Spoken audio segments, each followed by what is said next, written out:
Hello everyone, welcome to exam diary.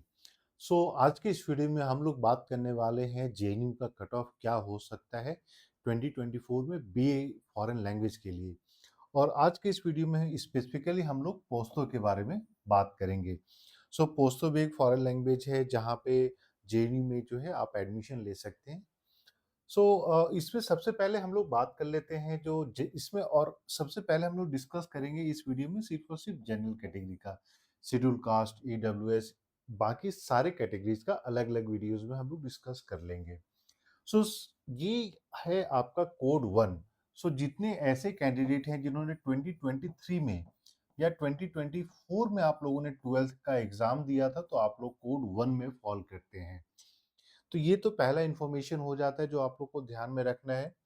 दूसरा information हो जाता है कि यहाँ पे जो आप परसेंटेज देख रहे हैं, ये जो आप स्कोर देख रहे हैं, ये बेसिकली आपका परसेंटेज मार्क्स है। तो सपोज कीजिए कि अगर टोटल मार्क्स 500 हो जाता है, जो सीयूटी का एग्जाम का टोटल मार्क्स अगर 500 है, और इसमें अगर आपने 400 स्कोर किया है तो उसको परसेंटेज में कन्वर्ट करते हैं तो 80% आता है। तो यहाँ पे जो आप देख रहे हैं ये सारा वो परसेंटेज के रूप में स्कोर दिया गया है, क्योंकि बहुत सारे लोगों का स्टूडेंट्स का कॉल आ जाता है कि सर मैंने तो 500 में या 450 में 100 मार्क्स स्कोर किया है, ये कट ऑफ तो क्लियर हो रही है, मेरा जेएनयू में क्यों नहीं हुआ? तो इसलिए नहीं हुआ क्योंकि ये परसेंटेज मार्क्स है। अगर आप 100 स्कोर कर रहे हैं तो रफली आपका अराउंड 33 से 36 के बीच में फॉल करता है, तो वो चीज़ आपको देखना है। तो सबसे पहले अगर हम लोग 2022 का देख लेते हैं तो फर्स्ट कट ऑफ लिस्ट जो आई थी, इसमें 2022 में फर्स्ट कट ऑफ लिस्ट के अनुसार जो है 84.66% 61% पे एडमिशन हुआ था। सेकंड कट ऑफ लिस्ट में 83.56 पे हुआ था। थर्ड लिस्ट में कोई कट ऑफ नहीं आई थी। फोर्थ लिस्ट का जो फॉल हुआ था वो 80.98, और फिफ्थ लिस्ट में 78.18 पे एडमिशन हुआ था। वहीं अगर हम बात करते हैं 2023 का, तो कट ऑफ जो है फॉल हुआ है। आप यहाँ पे देख पाइएगा जैसे 84 से 77.81 चला गया first cut off list. Second cut off list आपका 75.33। थर्ड कट ऑफ लिस्ट में ज्यादा फॉल नहीं हुआ था लेकिन 75.02। फोर्थ में लगभग 1% का फॉल हुआ था, और फिफ्थ कोई कट ऑफ लिस्ट नहीं आई थी। जितने भी ऐसे कैंडिडेट हैं जो आप लोग जेएनयू के लिए प्लान कर रहे हैं, अगर आपको पता करना है कि सर मेरे मार्क्स कितने आ रहे हैं, क्या मैं कट ऑफ के अकॉर्डिंग जो है फॉल करूंगा कि नहीं करूंगा, तो आप जो है इसको मल्टीप्लाई बाय अगर 3 कर देते हैं तो ये आपका आउट ऑफ टोटल स्कोर आ जाएगा। लेकिन अब क्योंकि यहाँ पे डिवाइड बाय अगर मान लीजिए टोटल स्कोर आपका 5 है, तो इस केस में आपको यहाँ से मल्टीप्लाई करना पड़ेगा 5 से। अगर 450 का है तो ये आपको डिवाइड मल्टीप्लाई करना पड़ेगा 4.5 का। तो ये चीज आपको जो है ध्यान में रखना है, मल्टीप्लाई बाय 4.5 करना है या मल्टीप्लाई बाय 3 करना है। क्योंकि 2022 की अगर हम बात करते हैं तो टोटल मार्क्स कुछ अलग था, 2023 का टोटल मार्क्स 2024 का, ये आपको जानना बहुत ज़्यादा ज़रूरी हो जाता है। और अगर आप खुद से कैलकुलेट नहीं कर पा रहे हैं, तो उस केस में आप लोग जो है 8448878849 पे आप अपनी स्कोर शेयर कर सकते हैं, और एग्जाम ट्रेजी की तरफ से आपको बताया जाएगा कि आपको कौन-सा सब्जेक्ट मिलने का चांस है। क्योंकि इसके अलावा हम लोगों ने चैनल पे और भी सब्जेक्ट्स के और भी फॉरेन लैंग्वेज के जो कट ऑफ है उसको अपलोड किया है। तो अभी जनरल कैटेगरी का अपलोड हो रहा है, उसके बाद एसटी, एससी, ओबीसी, ईडब्ल्यूएस सभी कैटेगरीज के जो कट ऑफ हैं वो भी ऐड किए जाएंगे। अब देख लेते हैं कोड टू का। तो कोड टू में वो सारे स्टूडेंट आते हैं जिन्होंने 2022 या उससे पहले जिन्होंने ट्वेल्थ किया है।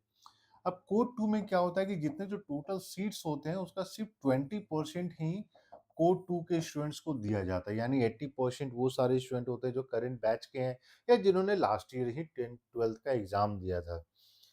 सो उसके कारण यहाँ पे सीट बहुत कम हो जाती है, और इसी कारण आप देखिएगा कि इसका कट ऑफ जो है कोड वन के कट ऑफ से थोड़ा सा हाई जाता है। सबसे पहले अगर हम लोग बात कर लेते हैं फर्स्ट लिस्ट का, 2022 का अगर हम लोग स्टार्ट करते हैं तो इसका जो फर्स्ट लिस्ट आया था 87.45। सेकंड लिस्ट नहीं आई थी, थर्ड लिस्ट नहीं आई थी, फोर्थ लिस्ट आई थी 85.37। वहीं अगर हम बात करते हैं लास्ट ईयर 2023 का जो कट ऑफ परसेंटेज आया था, तो 80.52 आपका पहला परसेंटेज था। 78.19 आपका सेकंड कट ऑफ परसेंटेज था, थर्ड नहीं आया था। फोर्थ आपका 77.38 आया था। यानी 2023 में जितने स्टूडेंट ऐसे थे जो परसेंटेज में कन्वर्ट करने के बाद 77.38 अगर परसेंट स्कोर कर रहे थे तो उनको पोस्तो जो है मिल गया था। लेकिन पोस्तो एक ऐसा सब्जेक्ट है जहाँ पे बहुत ही कम सीट्स अवेलेबल है, और एक चीज़ जो बहुत सारे स्टूडेंट को नहीं पता होता है कि आपको कौन-सा कोर्स मिलेगा, आपको जेईई में एडमिशन मिलेगा भी कि नहीं मिलेगा। ये सब कुछ डिपेंड करता है कि आपने प्रेफ़रेंस लिस्ट कैसे चूज़ किया है। अभी जेएनयू का एप्लीकेशन फॉर्म नहीं आया है, लेकिन जब जेएनयू का एप्लीकेशन फॉर्म आएगा, तो उसमें आपको ये सारी चीज़ें बहुत ही ध्यान के साथ सेलेक्ट करना है। अगर आपने उन सारी चीज़ों को सही ढंग से सेलेक्ट नहीं किया, तो बहुत कम चांस होता है कि आपको या तो आपके टॉप प्रेफ़रेंस के सब्जेक्ट मिलेंगे, या हो सकता है कि जेएनयू में एडमिशन ही नहीं मिले। क्योंकि 2 स्टूडेंट का प्रेफ़रेंस सेम हो जाता है, एक का स्टूडेंट का प्रेफ़रेंस लो हो जाता है, सेम मार्क्स पे भी तो दोनों को एडमिशन नहीं मिलता है, एक ही को एडमिशन मिलता है। तो इसमें बहुत सारे क्राइटेरियाज़ हैं जो जेएनयू की तरफ से फॉलो किया जाता है, और अगर आप सोच रहे हैं इस बार जेएनयू में एडमिशन लेने के लिए, तो वो सारी चीज़ों का ध्यान में आपको रखकर ही अप्लाई करना पड़ेगा। कोई भी क्वेश्चन है, क्वेरी है, तो आप लोग 844888788849 पे कॉल या मैसेज कर सकते हैं। और जितने ऐसे कैंडिडेट हैं जो 2025 के लिए आप लोग प्रिपरेशन कर रहे हैं, तो एग्जाम पेजी की तरफ से online classes, recorded lectures, question bank, test series, previous papers सब कुछ प्रोवाइड किया जाता है कि 100% आपका जो है प्रिपरेशन हो सके। आपको एडमिशन रिलेटेड, मान लीजिए जेएनयू में एडमिशन लेना है, दिल्ली यूनिवर्सिटी में एडमिशन लेना है, या किसी और यूनिवर्सिटी में एडमिशन लेना है, आपको कोई भी इंफॉर्मेशन चाहिए तो आप इस नंबर पे कॉल या मैसेज करके पूछ सकते हैं। अगर आप न्यू है चैनल पे तो प्लीज़ चैनल को सब्सक्राइब कर लें, इसके साथ ही नोटिफिकेशन बेल भी दबा लें, सो दैट जितने भी इंपॉर्टेंट अपडेट्स होते हैं वो सारा आपको मिलता रहे। और अगर वीडियो पसंद आए तो प्लीज़ वीडियो को भी लाइक कर लें। So thank you and we wish you all the very best.